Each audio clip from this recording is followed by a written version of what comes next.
Olá a todos, sejam bem-vindos mais uma vez ao Outubro de Todas as Almas. Stories are just stories. Sometimes you use your imagination to believe, to hear,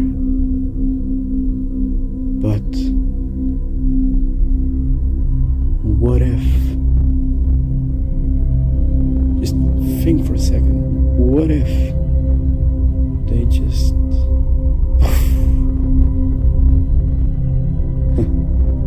become real?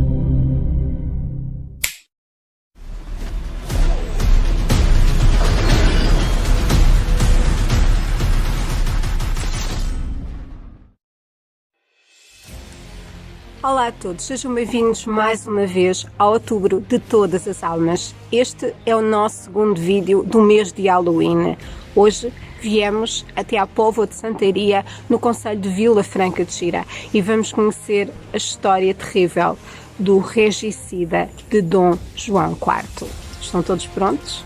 Vamos lá então.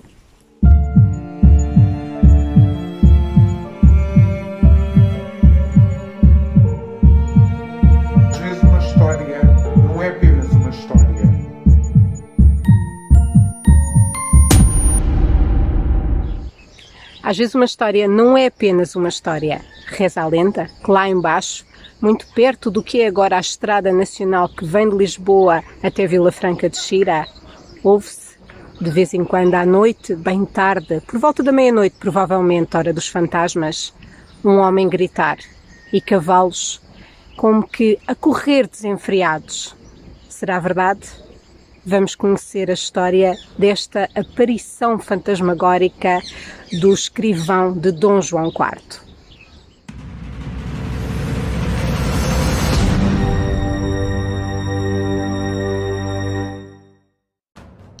Às vezes é difícil distinguir os patriotas dos traidores.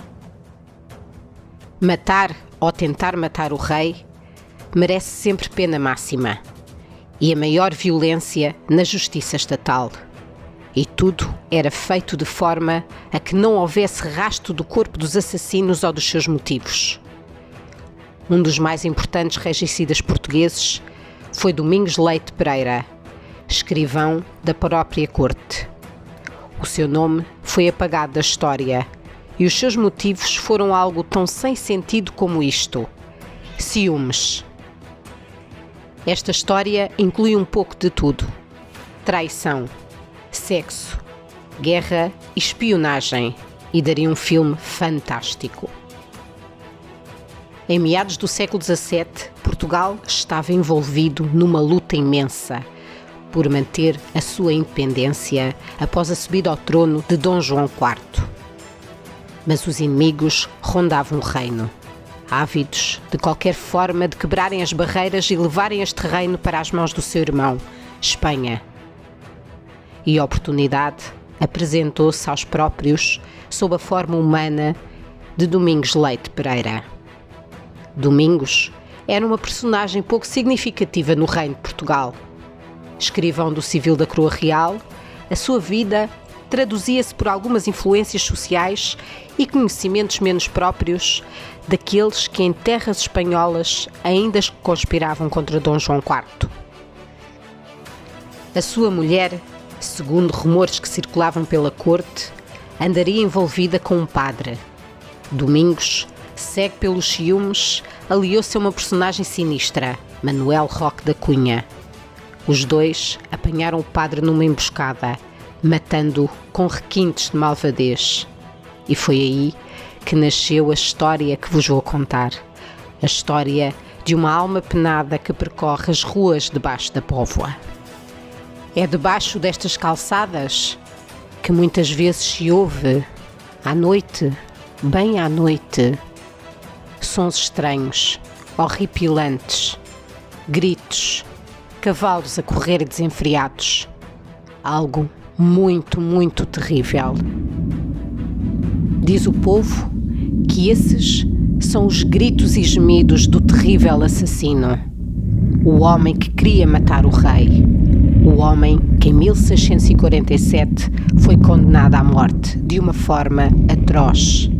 E é esse som que percorre as ruas da Póvoa de Santaria. Não há certezas de muito. Sabemos que Domingos terá fugido para a Espanha para não ser preso pelo horrível assassinato que cometeu. Sabemos que do outro lado, no reino de Espanha, estavam os inimigos de Portugal. E sabemos que Domingos era fraco de cabeça, influenciável. Sabemos sim que alguém lhe terá posto na cabeça que a sua mulher, a sua própria mulher que o havia traído anteriormente com um padre dos quais ele teve que sujar as mãos de sangue, o estava a trair novamente. E com quem?